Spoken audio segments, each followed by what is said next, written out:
Thank you for joining us to discuss caregiving and communication, breaking down barriers. This is the second of 3 webinars that will focus on special topics related to caregiving and communication. Last month, we introduced the idea of navigating family dynamics when multiple caregivers are involved. The link to that webinar is now available through our webinar library on the Family Caregiver page of our website at elderhelpofsandiego.org. This month, we'll be focusing on communication between the caregiver and the care recipient. We also invite you to join us next month to discuss communication in the context of providing care for a person with dementia.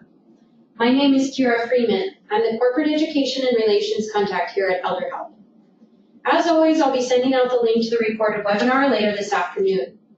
During this webinar, if you're comfortable with sharing, please submit your questions, comments, and stories using the chat box on your screen. Before we dive into the content, I want to share just a few things about ElderHelp. ElderHelp's mission is to provide personalized services and information that help seniors remain independent and live with dignity in their own homes. We provide direct services through volunteers who assist with help in the home and transportation. And we also offer care coordination and roommate matching services. This month, I want to briefly highlight ElderHelp's Seniors A Go-Go program, just in case this direct service may be of benefit to your family. Seniors A Go-Go is a volunteer driver program operating in San Diego. Rides are available for medical appointments, but also for errands and social activities, like trips to the gym or a class.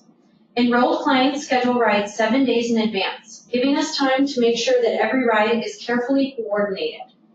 Visit our website at elderhelpofsandiego.org for full details regarding eligibility, or call or email me directly and I'll send you in the right direction. My contact information is included at the end of this PowerPoint deck. And of course, we also have our Employed Family Caregiver Support Program. We created this program to provide resources and education specifically to employed family caregivers, but the content is also relevant for family caregivers of any kind. We do these monthly webinars through this program, as well as our online courses, online presentations and workshops at local corporations, and employee health and wellness expos. So just to set the stage for this discussion, this past week our ElderHelp outreach team participated in the Union Tribune's 2nd annual Caregiver SD Community Expo. This is a fun and informational gathering for caregivers, their family members, and friends. If you've not yet heard of this event or weren't able to attend this year, check it out online and keep an eye out for updates in 2020. The event features seminars, exhibitors, and resources all in one convenient location. As Expo attendees stopped by our table, we began to notice that communication-related challenges were coming up again and again. In many cases, we learned that breakdowns in communication commonly occurred as caregivers provided support to a loved one with dementia. As I mentioned previously, this is a topic that we'll be exploring further next month. But we also learned firsthand about other communication barriers between caregivers and care recipients, who were most often adult children supporting aging parents, but were also nieces supporting aunts, siblings supporting siblings, and spouses supporting one another. And the number one complaint that we heard over and over again is, my dad needs help, but he won't listen to me. I can't tell him anything, and I'm at my wit's end. And as we discovered anecdotally, for caregivers, these tensions lead to frustration, anger, overwhelm, and resentment, among other emotions. These conversations in part help to shape today's conversation. Our objective for the webinar is to help you understand the origins of communication-related challenges, to identify strategies to mitigate them, and discuss the value of seeing the world through your loved one's eyes for the purposes of developing a deeper level of empathy. These strategies may be helpful for you and your family as you navigate communication with your loved one. With that said, we also recognize that we can't view caregiving through rose-colored glasses. In some cases, the challenges that caregivers face run very, very deep. If communication has always been a challenge between you and your loved one, simple solutions and empathy building may not always be sufficient. As one caregiver noted, if there have been personality challenges forever, it probably isn't going to change. In these cases, additional resources and third-party assistance may be needed. This is also true if your loved one has a mental health diagnosis or is experiencing cognitive decline. There are, for instance, very specific communication strategies to consider if your loved one has Alzheimer's disease or another form of dementia, and we'll be exploring these further in May. So why do communication challenges often occur?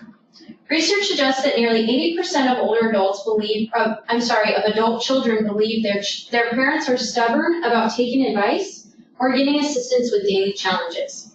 You may have even experienced a conversation like this one. Mom, you might want to think about bringing someone in to help you. I can see that you're having trouble walking. I don't need any help. I can take care of myself. I hold on to the back of the furniture when I'm walking through the house. And besides, I'm always careful. But Mom, you might fall. This isn't safe. Why wouldn't you just listen to me? One of the reasons that we experience communication challenges is because we, on a society level, often think about older adults, including our aging loved ones, as less capable versions of the people that they once were. However, aging involves distinct developmental stages. As we grow older, we still have life tasks that we need to accomplish if we're to end our lives with meaning and resolution. Aging can be challenging, perhaps even more so than we can imagine, and we don't want to sugarcoat that, but it can also be profound and fulfilling if it's approached with insight and support. As we develop a deeper understanding of this experience, we become better equipped to more effectively communicate with and support our aging loved ones.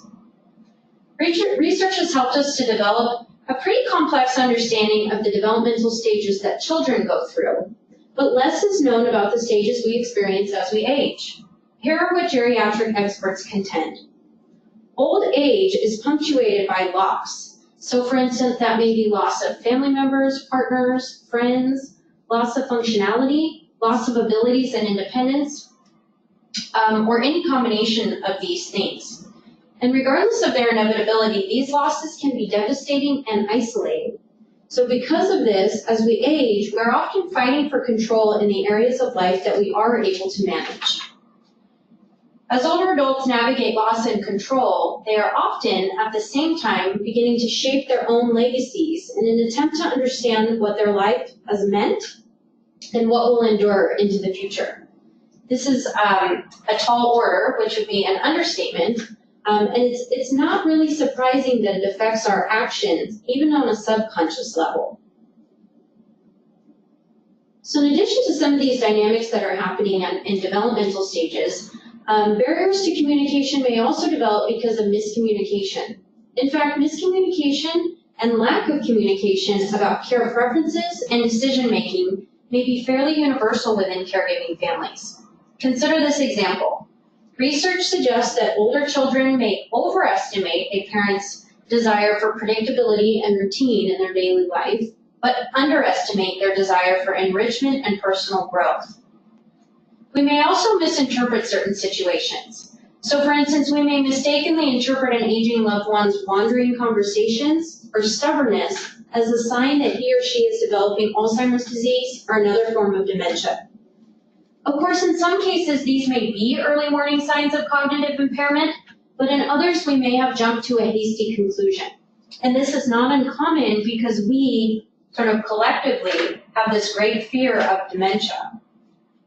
So thinking about it, have you ever been a little more forgetful than normal and you begin to wonder if you may have early onset dementia? I know I have, and so we can see how we can easily fall into that same thought pattern as caregivers. Another barrier to effective communication is that our middle age agendas, or our agendas when we fall into the sandwich generation, where we're caring for children but also for older adults, may conflict with those agendas of our aging loved ones. Middle-aged adult children are often juggling work, family, and caregiving responsibilities, and as a result, they need to move through each day quickly and efficiently. Our aging loved ones may be operating at a very different pace. Furthermore, our society is extremely youth-oriented and youth-centric. So because of this, we sometimes have less tolerance and empathy for those who have already reached older age, especially if we see it as a place that we don't want to get to ourselves.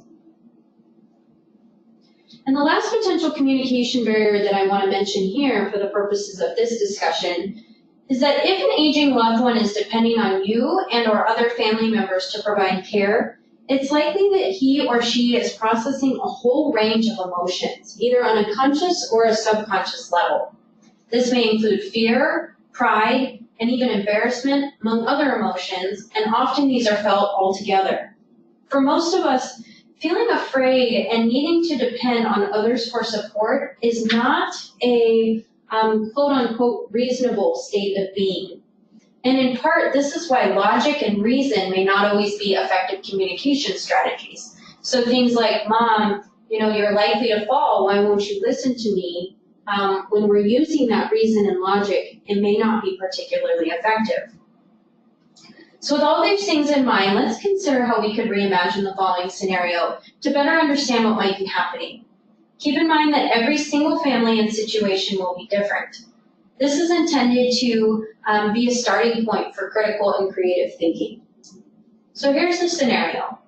I'm so frustrated with my mom, Doris. She complains that her eyes have been bothering her, but she refuses to see a doctor. I don't understand why she has to be so stubborn. So why might this be happening? Let's consider that Doris has arthritis and has already given up tennis, which is one of her very favorite outdoor activities. Her travel buddy also passed away recently, so she's no longer planning trips and excursions. She's feeling more isolated in her home.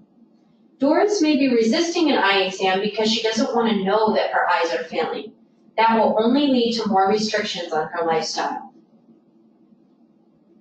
So we take all of this into consideration. What can we do? Understanding why communication challenges occur won't alleviate all of your frustrations, but it can help. Whenever possible, try to avoid power struggles and attempt to build a partnership with your loved one. Keep in mind that, as I mentioned previously, this won't always be possible, especially when personality challenges, mental health conditions, and/or cognitive impairment are factors in your caregiving situation. With that said, these are a few communication tips and strategies that you might consider, and many of these suggestions come from family caregivers themselves. Set aside time for discussions. Carve out time to spend together versus dropping in for a few minutes every day or touching base via phone during meetings. Dedicating time on a regular basis will allow you and your loved one to have conversations that may reveal underlying concerns or legacy issues. Engage active listening. If your loved one veers off during the course of a conversation, try not to steer him or her back on track, even when it's tempting. When we engage active listening, we may find that a seemingly unrelated point indicates an area of concern that we didn't know about. And always keep in mind to not infantilize your loved one. So remember that we're working with adults when we're providing care. And I know that can be difficult in certain situations, but in general, that's an important point for us to remember. Consider ways to help your loved one shape their legacy. So this may be through concrete projects like assembling a photo album or compiling family recipes or conducting an oral history interview. And to that end, I included a picture here on the right-hand side. This is of my grandparents when they were still alive. And when my grandmother was first diagnosed with dementia, her doctor suggested that we as her family do something every single week that she could look forward to. And so she started to teach me how to cook because her family recipes were really important to her. And so this was a way that she could pass her family recipes down to me. We could spend time together having some conversations and discussions. And I think looking back at it in this context of shaping legacy, that's something that I was able to help her do through that. And it was a lot of fun and very rewarding for me as well. And then avoid assumptions and or jumping to conclusions to the extent possible to avoid miscommunications and misinterpretation. So talk to your loved one about his or her health concerns. We'll talk a little more about this in a few minutes. And know what you're up against. So if your loved one has been diagnosed with Alzheimer's disease, cancer, or another condition, find out as much as you can about it so that you know what to expect throughout the disease progression and those kinds of things. And then talk to your loved one on an ongoing basis about his or her care needs and preferences. There's a great tool to help guide you through this exercise in Course 2 of ElderHelp's online learning series, and I've included a screenshot of it here. What this does is helps you to look at the different types of activities that somebody needs assistance with, but what their preferences around those activities are as well. So for instance, if your mother needs help bathing, that's something that you can note down in the first column here, that she does need assistance with that, but what are her preferences when it comes to that? So does she prefer to bathe earlier in the day or in the evening? Does it help her or hinder her sleep if she bathes in the evening? Is there a certain fragrance of soap that she prefers over others? An increased understanding of a loved one's preferences and also the family caregiver's needs can help improve decision-making and lead to more informed decisions being made and reduce strain for both the caregiver and the care recipient. And occasionally personal and sometimes even taboo topics may need to be discussed. So that might include healthcare, driving capabilities, finances, housing, legal documents, end-of-life planning, or any combination thereof. Don't have this first conversation at the hospital. In a research study that was conducted by Home Instead Incorporated, senior care professionals reported that 70% of family conversations about aging-related topics are prompted by an event such as a health crisis or emergency. A good rule of thumb is to allow twice as much time as you think you'll need for your conversation. And when you're ready to create an opportunity to talk, don't ambush your loved one. Consider leading with a question like, would you mind if I asked you about X, Y, and Z? And can we sit down to talk? Be at the same eye level, maintain eye contact, and concentrate on the present moment fully and without judgment and without interruptions. Now, as a final strategy here in the context of this discussion, maybe try a different approach. So as I mentioned previously, using logic and reason to discuss your loved one's care may be an ineffective strategy because of the complex emotions involved. In fact, a direct approach like, Mom, you need to get someone in here to help me, or you need to get someone in here to help you, and you need to listen to me, that may backfire because it requires submission.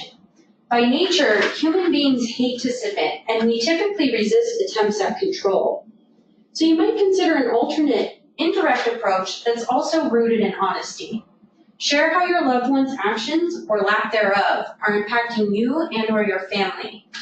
So something like, Mom, I know you never want to be a burden on me. I so appreciate that. But if you fell and got injured, it really would be a burden.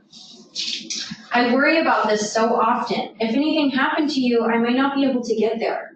I really need you to help me feel less anxious. Would you be willing to consider a way to do that? And by doing this, you really shift the focus away from your loved one and onto you. And if your loved one agrees to consider a solution, suggest the help that you have in mind. And make sure that you have that prepared in advance so that you don't lose momentum if your loved one does become receptive to getting some assistance. Offer to assist with researching the best options and moving the process forward. So for instance, if you're looking at bringing in some in-home help for your mom, maybe you help with interviewing potential caregivers. But also acknowledge that you want your loved one to be in control of any ultimate decisions, and mean it. Keep in mind that this approach may not work on the first attempt. Try again later, altering your strategy a little bit each time you address the situation. Few older adults are willing to face a loss of independence without some gentle persuasion. So from here, I want to talk a little bit about building empathy and increasing awareness. Developing empathy and adjusting your approach to communication may also help to break down barriers. Of course, effective communication is a two-way street. So ideally, your aging loved one and other family members would be empathetic of your unique challenges, responsibilities, viewpoints, needs, etc. as well. How we can achieve this may be a topic for a different day if there is interest. But for the purposes of this discussion, I want to highlight some of the normal and common changes that we experience with aging. If we were to look at how aging is shaped by biological, psychological, and social factors, we could explore age-related changes in many different areas. But in the context of our larger discussion on communication, I'd like to focus here on hearing loss and visual impairment. Because these challenges are prevalent among older adults, both may directly impact communication, And gaining an understanding of hearing and vision loss and associated conditions is important so that we know when further examination by a doctor due to abnormal changes is needed. Remember that the challenges we face as we grow older don't typically happen in a vacuum. Most situations are extremely multifaceted. So consider this example that is a little bit simplified but can paint a little bit of a picture. Celia's dad, Martin, was recently diagnosed with early stage dementia. So understandably, this is now their primary concern and focus. However, Martin has also been gradually losing his hearing over the past 3 years. Celia may be better able to support Martin through her caregiving journey and throughout his dementia diagnosis if she is able to communicate effectively with him despite his hearing loss. With the exception of the common finding of hearing loss in old age, the processes of communication do not seem to be seriously affected by the normal aging process, although there are some minor changes that may occur with speech, language, and swallowing. With that said, 35% of individuals over the age of 65 have some type of hearing loss, and that number rises to 50% for adults over the age of 85. I'm going to play a clip from an online hearing simulator so that you can experience what hearing loss might sound like. And I'll preface this with a quick quote by Dr. Brian Moore, who's a specialist in the perception of sound and a leader of the auditory perception group at the University of Cambridge. We know that these simulations aren't perfect, but they give us a reasonable idea. As the introduction to the simulator indicates, recreating hearing loss is more difficult than just covering or plugging your ears. Higher pitched sounds, like the sound of a woman's voice or a child's voice, or consonants like T as in Tom, S as in Sam, or F as in Frank, are typically the first to go. This is why people with hearing loss may say, "I hear fine, but I can't understand you." I will include a link to the simulator at the end of the deck in case you'd like to share it with your children, friends, or other family members. As Dr. Moore noted, in addition to giving families a lot of insight into what their loved ones are experiencing, these simulations can also be useful tools in engaging teens, especially, to take care of their hearing. And also, if your loved one is experiencing hearing loss, I'd also recommend that you chat with him or her to understand their point of view and their own unique experiences.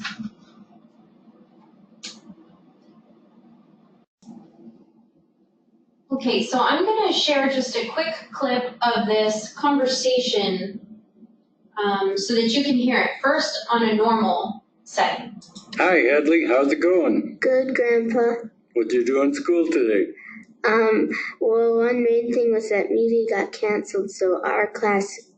Okay, now I'm going to play it with mild hearing loss. Got to either write or draw something. And what did you write or draw? Well, I wrote something, and I call it the random fact of the day. Would you like to hear it? I'd love to.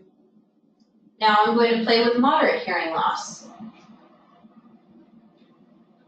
Random fact of the day. Did you know that if you dug a hole from one side of the earth to the other and you jumped through it, you would go to the other side immediately? It would only take you 12 minutes. The cool thing is that when you jump in the hole, you can't get out of it because the gravity will pull you back. This process would repeat. And now with severe hearing loss.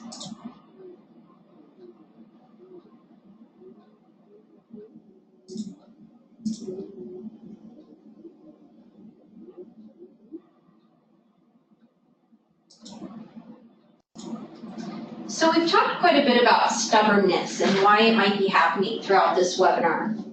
And along these lines, older adults who may be experiencing hearing loss are often reluctant to visit a doctor to address the challenge and or to wear hearing aids. In addition to the factors we discussed previously, many older adults who experience hearing loss may not believe that they have a problem. The person with the hearing problem is often the very last to notice it because it comes on gradually and starts subtly. There's also a misconception that hearing loss is so common that it's nothing to be concerned about. And finally, there are several tangible barriers related to hearing aid use as well. These include pride and stigma, so concern about looking old, and this is particularly pervasive in our youth-oriented society. Also expense. Hearing aids are not covered by standard Medicare plans and can often cost thousands of dollars. Also discomfort. Hearing aids may itch or feel unpleasant. And background noise, which can become distorted with hearing aids. Because the ear plays a central role in balance, hearing loss can lead to falls. Delayed treatment can also worsen hearing over time.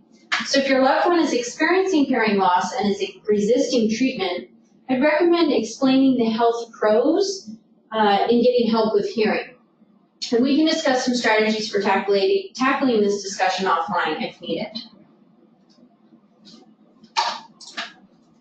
Here are a few strategies for improving communication and things to consider if your loved one has hearing loss, even when he or she is wearing hearing aids.